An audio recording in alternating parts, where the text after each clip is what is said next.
दोस्तों, मैं मोहम्मद नईम शेख तुम्हें बताना चाहता हूँ कि हमारे एक शुभ चिंतक ने, जो वीर जय माता नगर का रहने वाला है, हमें व्हाट्सएप के तहत ये पॉम्पलेट भेजा है जिसमें बताया गया है कि ये जो बिल्डर है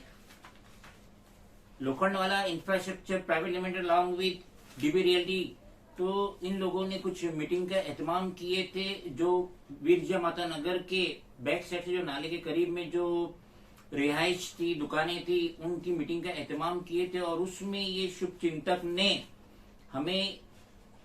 टेनेंट की लिस्ट भेजा है, कुछ 183 टेनेंट्स की लिस्ट है। और साथ में शुभ चिंतक ने ये हिंदी में लेटर भेजा है जिसमें लिखा हुआ आपके शुभ चिंतक Ravi Sawant chairman, Rajesh Pandey general secretary और जाहिद खान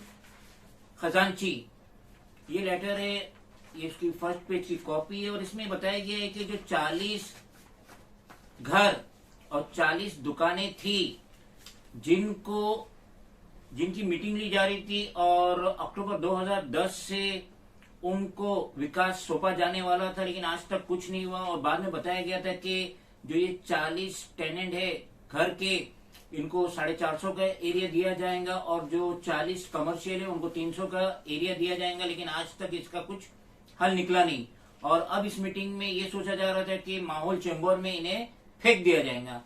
तो ये शुभ चिंतक ने हमें ये कॉपी भेजी है, जिसकी ये कॉपी है पेज नंबर 1, पेज नंबर 2, और ये लिस्ट है टेनेंट्स की।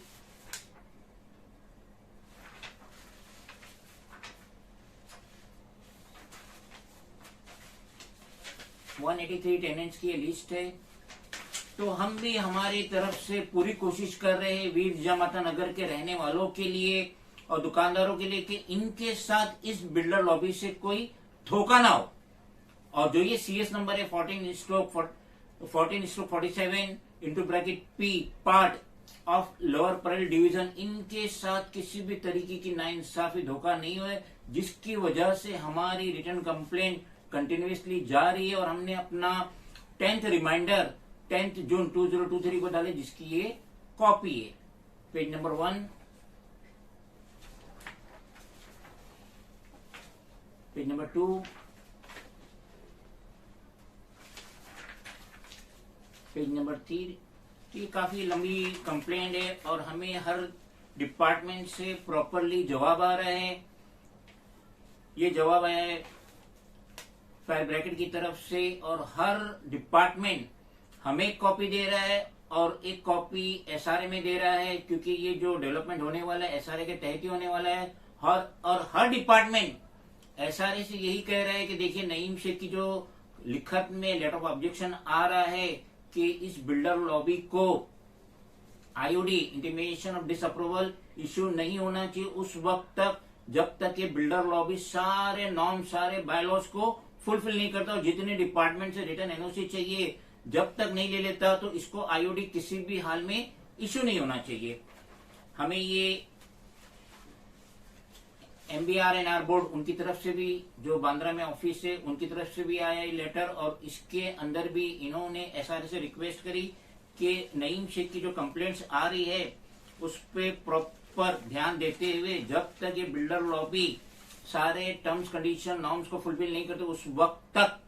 इस बिल्डर को आईओडी इश्यू नहीं होना चाहिए। ये एडिशनल कलेक्टर इंक्रोचमेंट जिनकी office first floor old custom house शहीद भगत सिंह रोड मुंबई 1 में वाकई, वहां से भी हमें ये लेटर आया है। और इन्होंने भी एक कॉपी हमें दी, एक कॉपी सीईओ एसआरए को दी कि जब तक सारे टर्म्स कंडीशन को फॉलो नहीं कर लेता ये बिल्डर लॉबी उस वक्त तक इसे आईओडी इश्यू नहीं होना चाहिए। तो ये हमारी पहल चालू है, हमारे ये 10वां रिमाइंडर था और हम continuously public interest at large Veer Jai Mata नगर के रहने वालों के लिए, उनकी फलाह बहबूदी के लिए, उनके साथ कोई धोखाधड़ी नहीं होना चाहिए इस बिल्डर लॉबी से, तो हम हमारी पहल जारी रखे हैं। तो इस तरीके से, और हमने हमारी लिखित कंप्लेंट जो PW Sawan divisional engineer customer care Wadala BST undertaking, उसके खिलाफ भी हमारी रिटर्न कंप्लेंट जारी है। और ये 6 रिमाइंडर है 3 जून का। और हमारी इस कंप्लेंट की वजह से PW सावन अब एडिशनल मीटर ग्रांट नहीं कर रहे वीरजा माता नगर में, जैसे कि कई लोगों ने एक घर को 2 घर किए थे, एक शॉप को 2 शॉप किए थे, और 30,000 रुपया लोकल दलालों को खर्च करने के बाद ये अपने इलीगल शॉप और दुकान में जो एडिशनल और बनाए थे रूम में ये लोग जो मीटर ले रहे थे, तो ये कंप्लेंट की वजह से पीडब्ल्यू सावन ने इन्हें नया मीटर देने से मना कर दिया है। अब ये रेट 50,000 रुपए तक पहुंच चुका है। दलाल को 50,000 देने के लिए वहां के रहने वाले दुकानदार तैयार है कि हमें एडिशनल मीटर जो हमारा इलीगल इंक्रोचमेंट है उस पे, लेकिन पीडब्ल्यू सावन उसकी अब हिम्मत नहीं हो रही कि कोई भी नया मीटर वहां अलाउड करे। तो ये बहुत बड़ी पहल है और हमारी इसमें बहुत बड़ी कामयाबी कि जो इरेगुलरिटीज यहाँ हो रही थी, जो गवर्नमेंट महाराष्ट्र के साथ धोखा हो रहा था वहां के रहने वाले चुनिंदा लोगों की तरफ से